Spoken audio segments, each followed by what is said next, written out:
Hey campers, Georgia, back in the man cave. Woo! So I was at work the other day and a friend of mine at work, Big Mike, came up to me and he said, you need to have a look at these knives. I thought, I know about them. Travis is a big fan of them. And I thought, you know what, I'll have a look-see.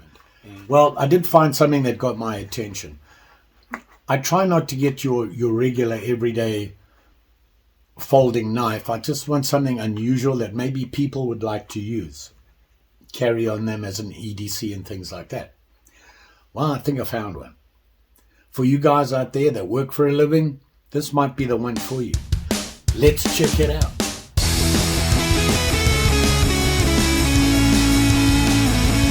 So what he was talking about here is the Kershaw knives. Like I said, I went online and had a look, see what they're all about. And what I found was this guy, the Kershaw Select Fire 1920. It's this guy in this box here, and I'll show you it quickly. It's a folding knife, that's what it is, but with some accessories on it. It's not really a multi-tool. It's just a folding knife you can carry in your pocket that has some accessories. And here it is here. And like I said, it's the Kershaw Select Fire. Nice looking knife, actually. It's got some bolted, but a bit of weight. For a working knife, I think you need that. And as you can see, it just looks like a regular EDC pocket knife. And it's not an assist opening, anything like that. You simply flip it open with your thumb. It's got the thumb tabs on there. You can see them right there. And you're going to open them up. You just press up on it, and it clicks out like that. And you can see the blade here. Nice looking blade. Very nice, actually. I kind of like that shape. It's the drop point. On the blade, it says Kershaw. You can see, you get it. There you go. And on the other side, it says 1920, and it says 8CR13 MOV. Nice looking knife. Kind of, it locks in. Nice looking knife. So far, anyway. The reason I wanted to have a look at this was, if you've watched my previous videos, I looked at a similar thing to this, and I believe it was from Gerber, and it was a multi-tool, and it had this on it. I was like, I didn't like the way it worked and that sort of thing, so I was a little disappointed in this. These guys have done it a little different. They're not trying to make this a multi-tool. It is a pocket knife first. The main thing on it is a blade. And then they gave you some accessories. Just a couple of them. And I think for something to carry around in your pocket, this is a nice thing to have. You've got those little chores you have to do with a screwdriver. This will take care of it for you. And of course, your main blade. So let's have a look at it. Nice clip on it. Solid. Heavy. Looks very sturdy. I kind of like that. Before we get in the handle quickly, I'll just talk about the blade. Like I said, it is a drop point, and it is 4.3 inches long, the blade, and it's 8CR13 MOV, stainless steel blade, a bead blasted finish on it, which gives it a nice finish. It looks very nice and clean. It's sharp. I will say it's sharp. It does have a choil on here. For those of you not sure what a choil is for, and that's what I'm talking about here, is that little indent in the end of the blade there. That helps you when you're sharpening it. That's going to be the end of the blade. So when you're going across your sharpening stone and you're sharpening it, that's where it ends. It stops there and it gives you that little break between the handle and the actual cutting edge. And that's really what a choil is for. And like I said, it has the thumb tabs on it to open and close it. It is a liner lock. You can see it in there, and obviously to close it, you want to just pull on the liner lock and it closes. Nothing assisted about it, straight. You have to pull it open and closed, which is fine for me. It has a clip on it, and it's a sturdy clip, and you can see it here, and you can see it has the two screws holding it in there. They do give the option. And I believe this is on a lot of the Kershaw stuff. They have different options on here where you can put that clip. You can see on the other side, you can mount it on the other side, whatever your preference is, right, left-handed, whatever. One thing I will say is it did come with this brochure in it. Well, not really a brochure, it's an information booklet, and it had some really interesting stuff. They're not talking specifically about this, they're just talking in general about knives, and they give you some descriptions of what they're talking about, different parts of the knife, what they call it, and that. The part that got my attention, speaking of the clip, is they say here, and this is something I always wondered about. I'm not a big fan of a heavy knife in my pocket.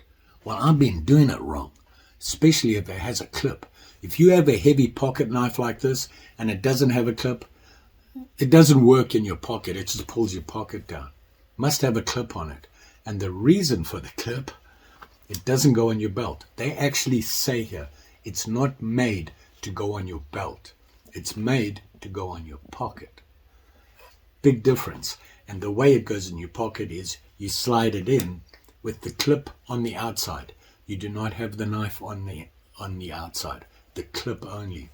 I tried it. Tried them on a pair of denims when I first got it. And what a difference. You don't really notice the weight.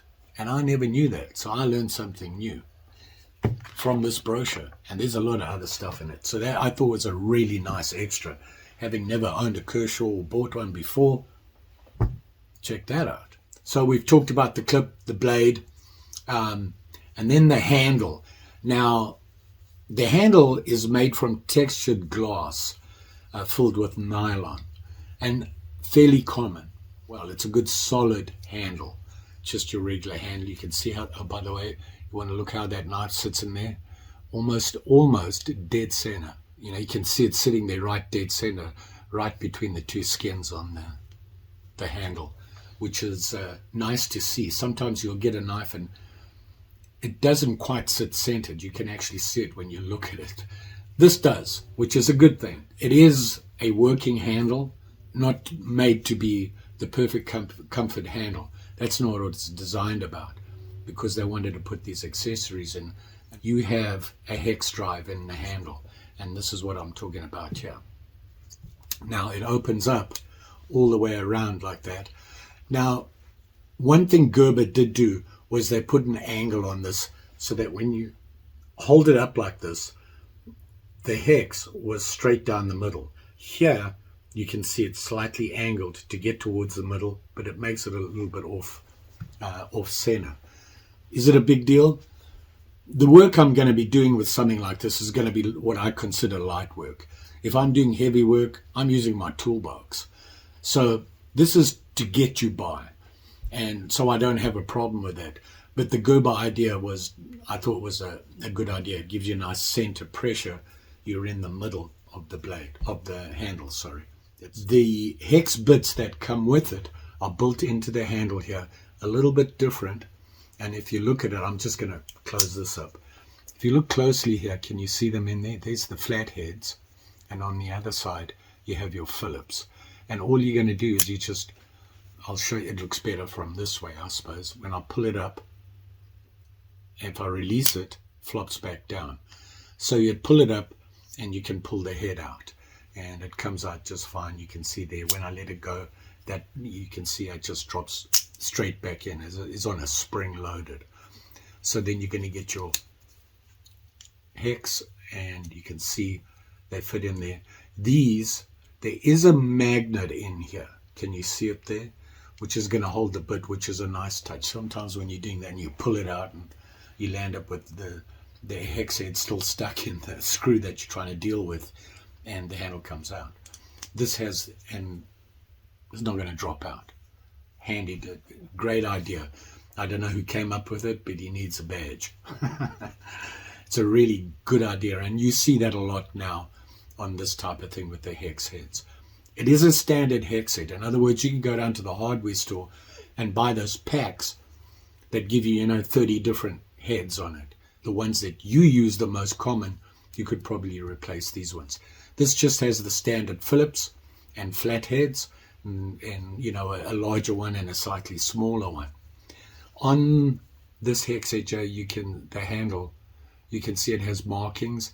I believe that is millimeters, I think. And on the other side is inches. So It has both metric and standard on it. Not very big. How handy it would be, you'd have to be making small measurements and give you a rough idea. But a nice touch on there. So that's what it's all about. And you can see here, pops open, flops down. Works great. I like that idea. Hex head comes out nice and easy. Going to put it back in. You don't have to really lift it up, but it is easier to do. Slides.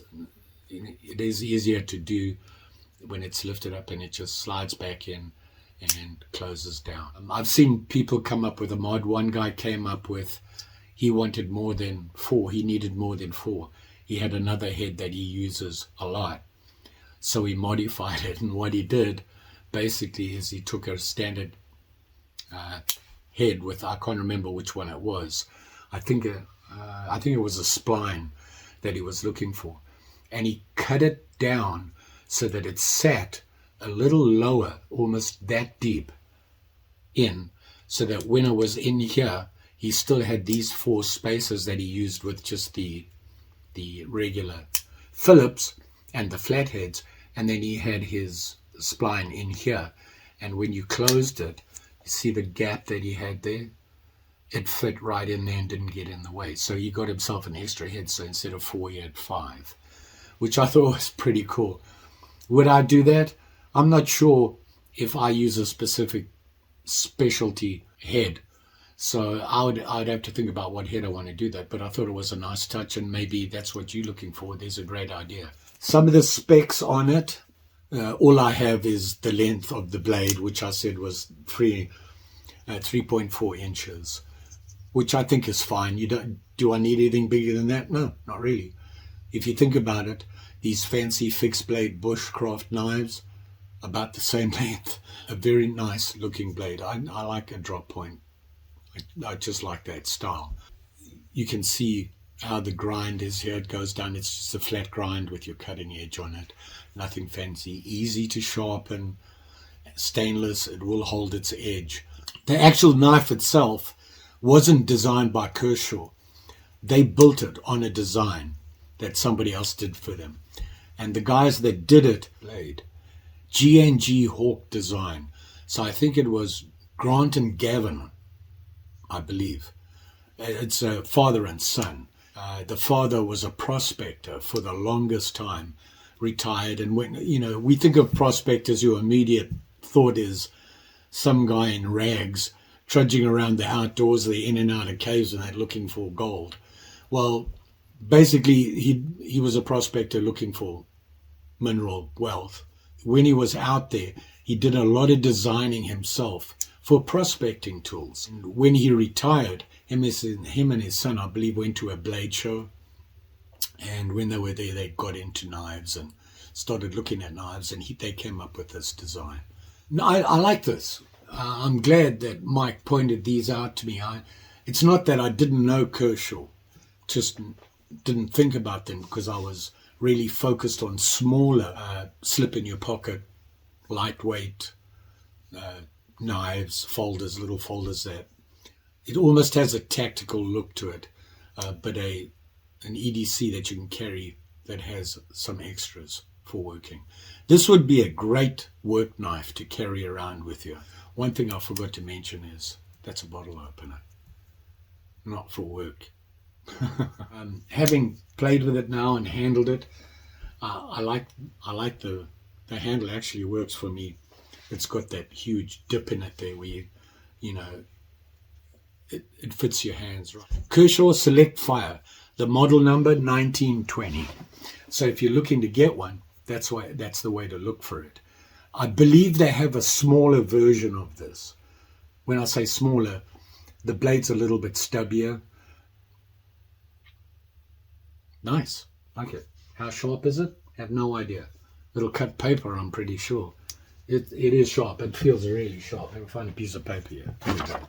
Here's 3 pieces of paper, and it's... Wow. It's sharp. Be careful. Liner lock seems to work just fine. No problems there. And the blade looks nice. I don't have a problem with it at all. The more I handle it, the more impressed I have. And to be honest, I'm not a heavy pocket knife guy. But now that I know how to get around it, that's been my problem. I've seen the clips and everything. I thought this was the belt. It's actually for the pocket. And you put it in, like I said, with the clip on the outside. And wow, made a difference. It takes all that weight flopping around in your pocket. I learned something from Kershaw. And it got me a nice knife. Might just become a present for somebody, Mike. Very nice. How much did I pay for this thing? Wow. That much. Not bad. Can't complain about that. Everything you need in a knife.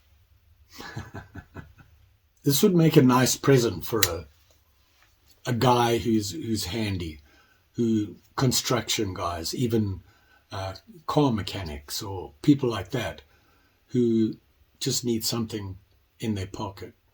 I'm impressed with it. I like it. You can see it there.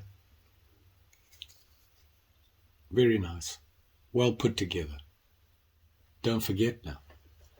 Like, share, subscribe. You know the story. Pretty sure I'll be back. Probably with a nice sharp and shiny.